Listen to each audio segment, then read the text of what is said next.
Bismillahirrahmanirrahim. Assalamualaikum warahmatullahi wabarakatuh. Pada sahabat semuanya, lama saya tidak membuat konten. Ini merupakan konten lanjutan daripada pembuatan kolam rangka baja, yang mana sebelumnya ada beberapa kolam terpal yang kecil-kecil ya. Mungkin bisa dilihat di video sebelumnya, mungkin ada di link di deskripsi, bisa teman-teman lihat. Nah, hari ini saya ingin memperlihatkan kolam terpal rangka baja saya beserta instalasi sirkulasinya.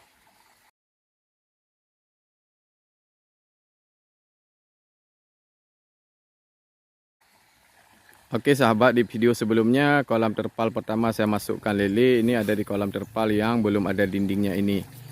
Nah, ini sudah saya bongkar karena ternyata kurang kokoh untuk dindingnya, jadi nanti kita ganti kembali dengan seng. Dan sebelumnya kita pakai GRC. Bukan kesalahan pada bahan, tapi sokongnya kurang. Jadi tekanan air yang besar, ada lekukan sehingga menyebabkan patah daripada dinding. Mungkin ini menjadi pertimbangan juga buat teman-teman jika ingin membuat yang lebih besar. Nah, jadi sahabat, ini nanti kita akan lanjutkan perbaikannya karena dibutuhkan untuk sortir lele ketika dia sudah layak saatnya disortir. Jadi sahabat, ini kolam lele saya yang kedua, dan nanti insya Allah akan kita lanjutkan ke kolam yang ketiga. Ini sudah dilakukan pembersihan gulma, nanti juga perapian lantai dan pengurukan penggalian tanah. Nah, kita masuk ke kolamnya. Jadi sahabat, ini bisa lihat yang pertama di sana ada air yang masuk. Itu air sirkulasi sahabat. Nanti saya akan ke sudut sana untuk memperlihatkannya kepada sahabat. Jadi kita mulai dari kolamnya. Ini kolamnya menggunakan dinding seng. Ini saya gunakan dinding seng 8 kaki karena tujuannya biar tengahnya ini sahabat kokoh, karena persambungannya ada di tengah. Itu ujung-ujungnya kita letakkan di sudut-sudut. Jadi pertemuan kokohnya berlapis ada di tengah-tengah. Nah, ini lapisannya ada di tengah-tengah sahabat. Nah, di kokoh dia. Kemudian setelahnya saya menggunakan terpal plastik hitam ya. Ini tidak saya belah. Ini dia kalau dibelah jadi lebar, jadi 2 meter. Tapi kita tidak belah biar lebih tebal. Baru kita masukkan kolam terpalnya. Ini luas kolam terpal saya panjang 4 meter, lebar 3 meter, tingginya 1 meter. Namun juga ada selisih karena ada jahitan ataupun lem. Ini teman-teman kalau ingin membuat, dihitung dulu bersihnya berapa baru dirangkai-rangkanya. Untuk video perangkaian rangka baja, walaupun agak cepat, ada di video sebelumnya. Ini kita mulai dari instalasi air bersih dan juga sirkulasi sahabat ya. Ini sahabat bisa lihat di sini. Ini yang pipa setengah ini. Ini instalasi air bersih yang langsung dari pompa air. Yang mana airnya setelah dipompa masuk dulu ke dalam penampungan. Ini penampungan ini juga saya pakai sebagai air konsumsi ini sahabat. Nah, dari sini baru kita sebar ke kolam dan juga pemakaian rumah tangga. Dan instalasi pipa air bersih ini juga kita langsungkan dengan pompa sumur. Saya menggunakan sumur bor sehingga airnya lebih jernih dan bersih sahabat. Nah, ini sahabat bisa lihat di sini ada 2 pipa. Ini ada pipa setengah, ini pipa air bersih.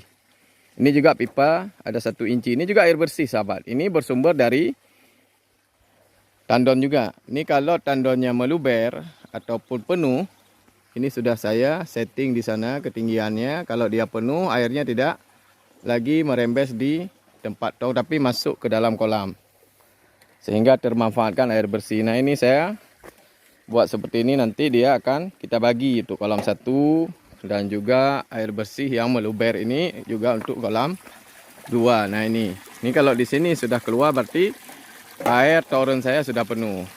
Kemudian untuk air bersih yang dari pipa setengah tadi, yang langsung dari toren, ini kita hidupkan sedikit supaya ada pergantian sirkulasi. Ini lele sangat senang dengan seperti ini ya.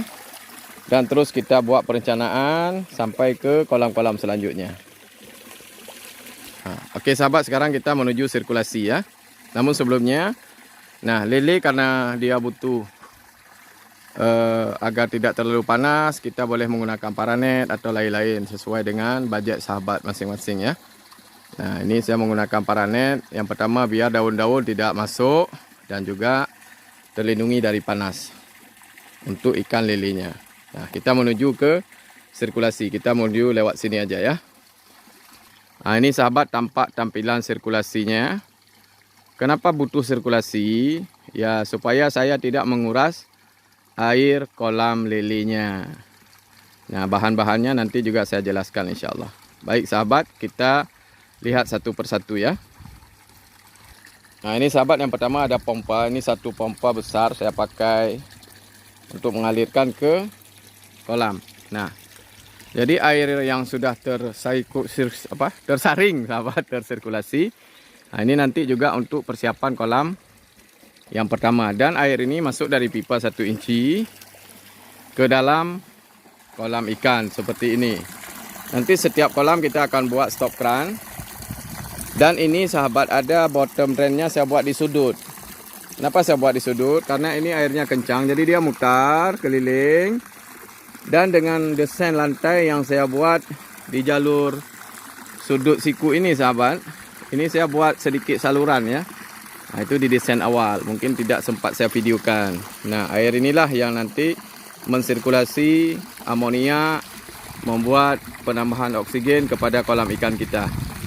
Ini cocok juga untuk ikan-ikan lainnya seperti nila, gurami ataupun lain-lain ya.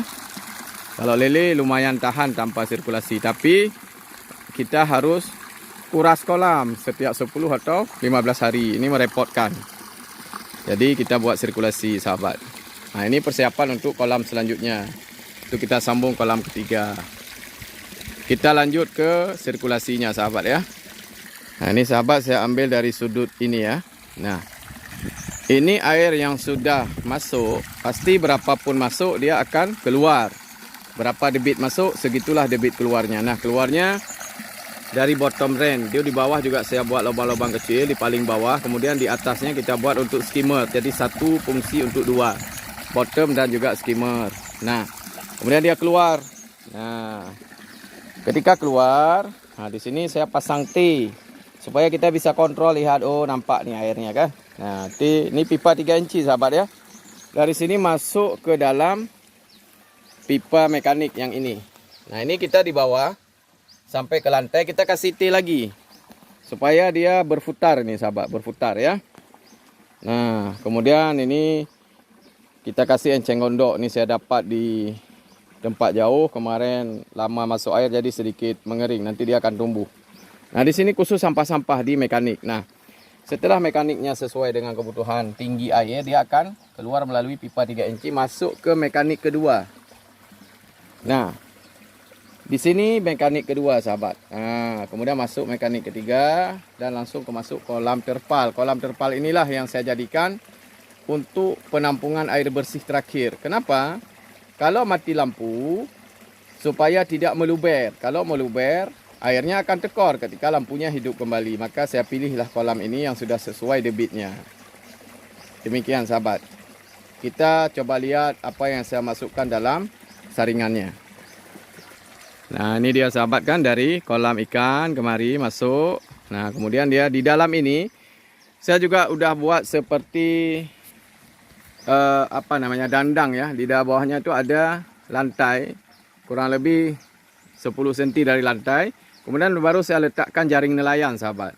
Di atas jaring nelayan biar nggak terapung, saya berikan batu zeolit dan juga arang. Di dalamnya ada arang untuk menghilangkan bau di awal.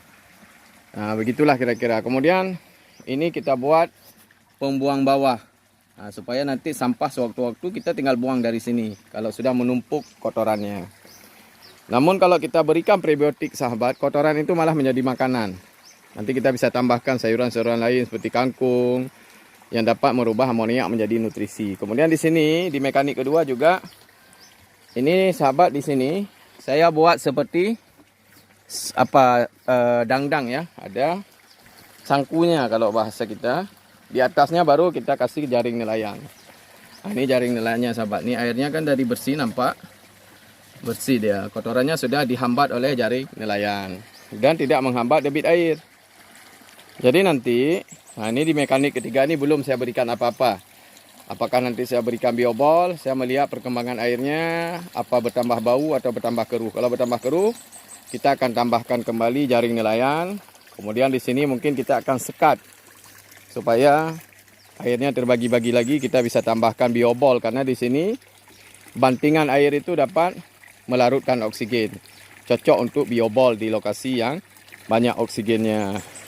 Nah, kemudian kemari sahabat, masuklah dia ke dalam kolam kembali. Jadi satu pompa ini insya Allah bisa kita membagi air sirkulasinya untuk 3 kolam. Nah, mudah-mudahan ini jadi inspirasi buat sahabat semuanya.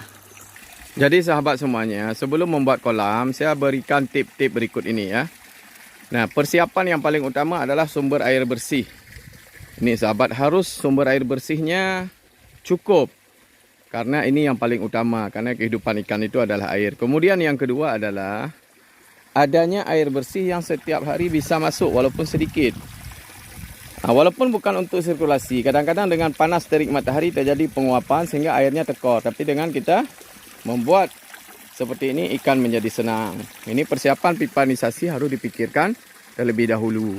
Nah, kemudian dilanjutkan dengan pembuatan bottom drain. Setelah sahabat membuat kolam, langsung persiapkan sampai bottom drain. Kalau sudah bottom drainnya jadi, yang lain bisa diselesaikan di luarnya, bisa ditunda. Tapi sebelum bottom drain jadi, jangan masukkan air dulu, karena akan ribet nanti. Kalau kolamnya kadang bergelombang, kurang rapi, jadi susah untuk mengeringkan airnya.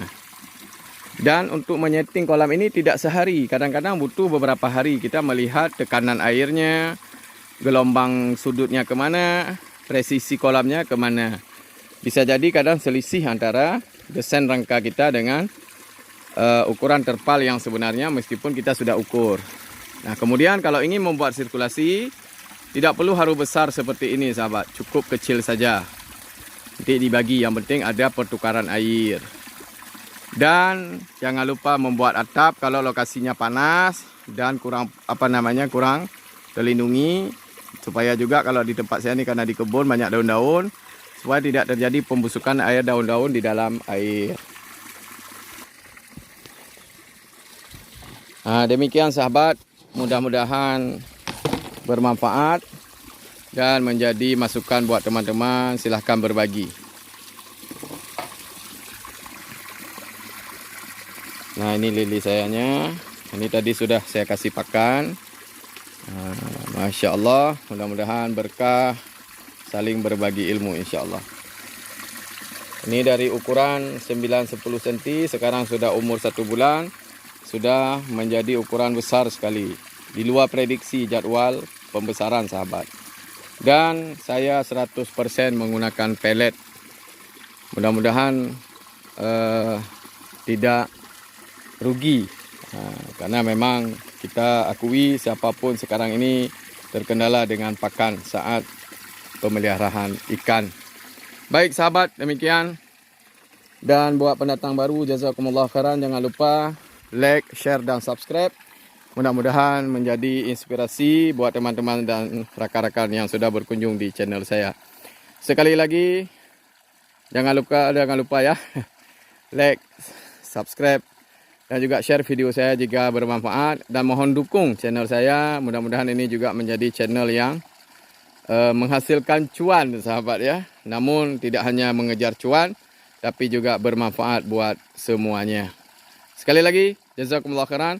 Terima kasih dari channel Uto Bakai. Assalamualaikum warahmatullahi wabarakatuh.